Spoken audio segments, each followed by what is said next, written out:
생태계와의 공존과 공유 2장에서 자연과 문화의 공존, 인간의 독점적인 지위를 이용한 생태환경 파괴가 급속히 진행되면서 과연 지구 환경이 지속될 수 있을지 우려가 커지고 있다. 이렇게 인간의 여러가지 침식 또 농경지 손실, 어족 자원의 고갈 등 사회 문화에서 상호 피드백이 존재하며, 이러한 자연문화의 밀접한 연결은 자연 자원의 의존도가 높은 전통적인 사회에서 잘 나타난다. 인간이 문화를 만들어가면서 인간 서식지 부근의 생물과 동물을 선택하고 지형개발을 통해서 전체의 자연 경관을 바꾸어 나갔다. 또 이를 통해서 생물 다양성에 상당한 영향을 미쳐왔다. 이러한 변화로 인류 역사가 발전해 왔으며 문화가 만들어졌다고 볼 수 있다. 고고학적인 발굴을 통해서 과거 인간의 생활을 살펴보면 이전의 원시 상태라고 생각했던 많은 서식지도 사실 자연 자원에 의존하고 있다. 또 한편으로는 자연 경관을 변화시키며 살았던 조상들의 생활을 나타내는 경우도 종종 볼 수 있다. 예를 들어서 그리스에서는 농업이 도입된 후에 500에서 1000년이 지나자 토양 침식에 의해서 자연 경관이 변화하는 현상이 나타났다.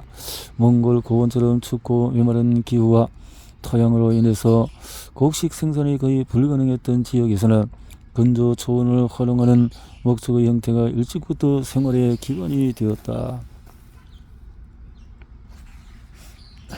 자연을 변경시키거나 자연의 영향을 받으면서 생태학적인 다양성을 가진 자연에 대한 지식이 전파되어 사회 내에 축적되고 자연과 문화의 연결고리가 만들어진다. 이러한 지식은 자연과 인간의 상호작용을 형성하고 생태계에 대한 이해를 정진시켜 지속가능한 생태계 관리를 가능하게 한다. 이를 통해서 자연과 인간은 적대적인 위치에서 함께 공존하는 관계로 바뀔 수가 있다. 이러한 규범이나 규정이 없으면 인간사회에 이익이 되는 생태계의 다양성을 유지하기가 어렵다. 그런데 무제한적인 경쟁을 통해 경제 성장을 강조하는 신자유주의 경제에서는 문화와 생태계의 회복력을 모두 위태롭게 하는 예상치 못한 사회의 경제적인 변화를 초래할 수 있다. 이 변화 중에 대표적인 것이 오늘날 우리가 경험하고 있는 기후변화와 팬데믹이며, 이는 결국 인간의 안전과 건강에 큰 피해를 준다. 자연과 사회의 연계성을 높이고 자연과의 친화력을 높이게 되면 건강과 웰빙을 향상시키지만, 이러한 연계성의 단절은 안전과 건강 수준을 떨어뜨리고 생태계와의 공존을 잃어버리게 하여 존재의 불안을 야기할 수 있다.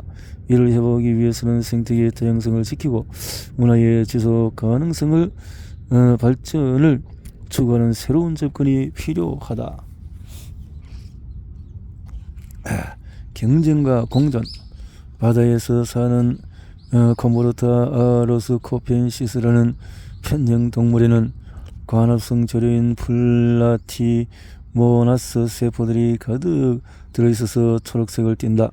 이 편형 동물은 투명한 몸을 가졌기 때문에 햇빛이 비치면 플라티모나스 조류들이 활동하고 자라면서 광합성으로 만들어진 산물들을 조류 세포 밖으로 내보낸다.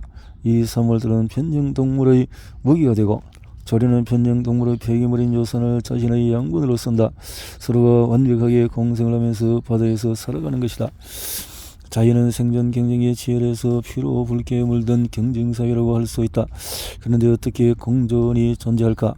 개체간에서 그리고 이렇게 저렇게 또 경쟁은 먹거리나 보금자리와 같이 성장과 번식의 필수적인 자원이 부족할 때마다 발생한다. 누군가가 자원을 획득하면 그것은 그 자원에 대한 다른 개체의 접근을 차단하는 것과 마찬가지다. 결국 경쟁과 공존의 전략 중에서 어떤 전략을 쓰게 되는지 서식 환경과 밀접한 관계가 있다. 고산지대에서 서식하는 동물과 그보다는 고도가 낮은 지역에서 서식하는 동물의 경우에 기온이 높아지면서 고산지대에 사는 동물은 서식 환경이 악화되는 것을 경험하고, 고도가 낮은 지역에서 사는 동물은 고도가 높은 지역으로 서식지를 옮기게 된다. 서로 다른 서식지에서 경쟁과 관계없이 살던 동물들이 환경이 나빠진 서식지에서 같이 살면서 누가 더 생존에 적합한지 경쟁하는 조건이 된 것이다. 그렇지만 시간이 지나면서 이러한 경쟁관계도 기능적인 분화가 생기고 공존의 관계로 변해갈 수 있다. 지구 생태계 안에서 일어나는 각 종들에 의한 경쟁과 공존의 상호작용을 통해서 종의 다양성이 유지된다. 예를 들어서 곤충을 먹이로 하는 새와 곤충의 관계를 보자. 곤충은 새에게 먹히지 않으려고 자연 선택의 압력을 받으며 주변 색으로 위장하거나 맛이 없어지고 독을 품게 된다. 가능한 새에게 먹히지 않고 후손에게 유전자를 전달하기 위한 온갖 방법을 만들어내며 변화해 나간다. 곤충을 먹거나 어린 새끼에 가져다 줘야 하는 새는 곤충을 잘 찾아내고 곤충의 독을 대사하여 안전하게 영양분을 섭취할 수 있는 능력을 갖추는 방향으로 함께 변화해 나간다. 구성원으로서 생태계의 일원으로서 사는 방법은 생태계의 공존체계에서 가장 큰 영향을 주는 생물체는 바로 인간이다. 단지 다른 생물에만 영향을 주는 것이 아니라 무생물, 즉 공기나 물 그리고 지형 또 환경에 강력한 영향을 준다. 이미 인간에 의해서 공기의 성분이 바뀌고 미세먼지와 화학물질이 늘어났다. 최근에는 산업활동에 의해서 이산화탄소 같은 기후변화 가스를 배출함으로써 지구온난화를 초래하고 있다. 인간의 지구 환경에 미치는 이런 영향이 일방적인 것은 아니다.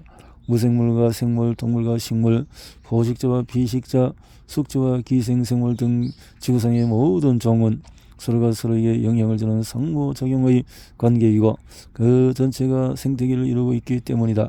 인간이 가져오는 변화는 다시 엄청난 자연 선택의 압력으로 작용하여 생태계 전반에 영향을 줄 것이며 생태계는 개별적인 유기체로 구성되어 있지만 자세히 보면 상호작용하는 생물들로 구성된 전체 시스템이다.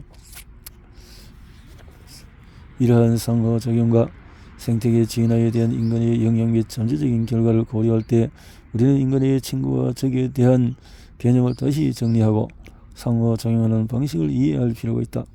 우리는 해로운 종을 제거하고 멸종위기에 처한 종의 적응 능력을 향상시키기 위해 어떤 행동을 취한다. 하지만 생태계는 서로 복잡하게 얽히고 상호 우선적인 관계라 친구와 적이라는 구분이 항상 명확하지 않다.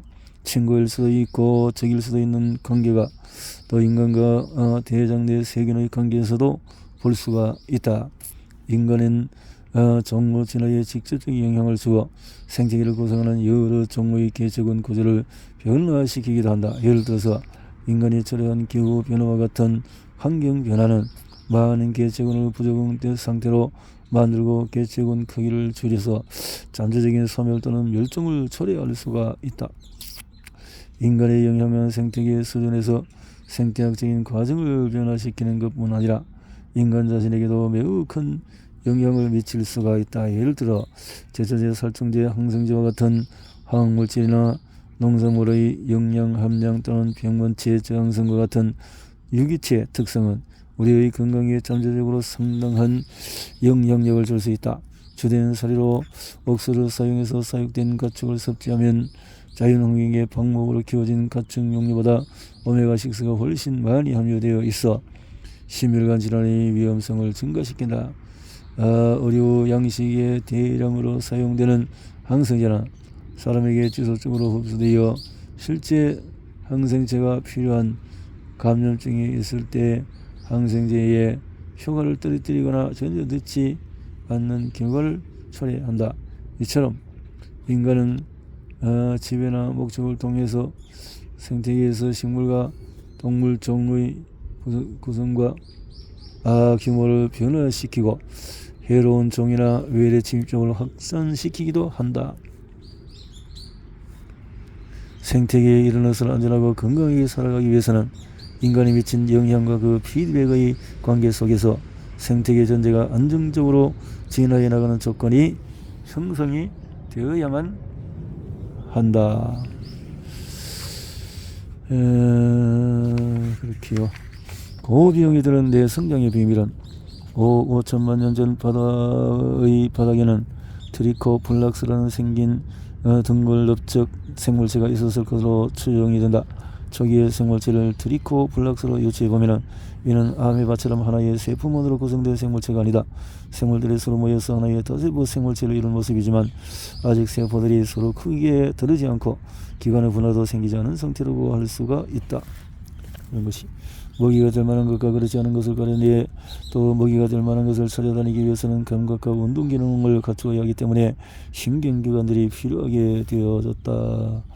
인간의 신경체계는 처음부터 연결망 구조의 신호 전달 물질을 바탕으로 만들어졌으며 처음부터 소화기관과 더불어서 만들어진 최초의 기관이다. 따라서 내로 대표되는 신경기관과 장의 대표되는 소화기관은 생물체 진화의 역사에서 가장 처음 등장한 기관일 뿐만 아니라 같이 진화해 오면서 매우 밀접하게 연결되어 있다. 뇌는 감각이나 운동 작용의 정초이기도 하지만 생각이 형성되고 기억이 저장되는 것이다. 지금까지의 뇌과학은 뇌의 국소 부위를 망가뜨리거나 자극해서 그 부위의 작용을 이해하는 방식으로 진행되었다. 이러한 실험적인 연구를 통해 뇌를 보다 잘 이해할 수 있게 되었지만 여전히 생각의 형성 과정은 분명하게 밝혀지지 않고 있다. 장의 크기는 뇌 크기와 함께 공진하여온 것으로 밝혀졌다. 뇌와 장의 크기 변화가 진화적으로 서로 영향을 주면서 일어나는 현상을 값비싼 조직 가설로 설명하기도 한다. 뇌는 그 역할이 중요한 만큼 값비싼 조직이기 때문에 더 많은 영향을 필요로 지불해야 한다는 것이다. 뇌와 장의 직접적인 관계에서 이를 설명하려면 음식 섭취를 늘리는 것과 동시에 소화 기능의 향상을 통해 장이 작아짐에도 불구하고 뇌의 더 큰 대사 요구 사항을 충족할 수 있어야 한다.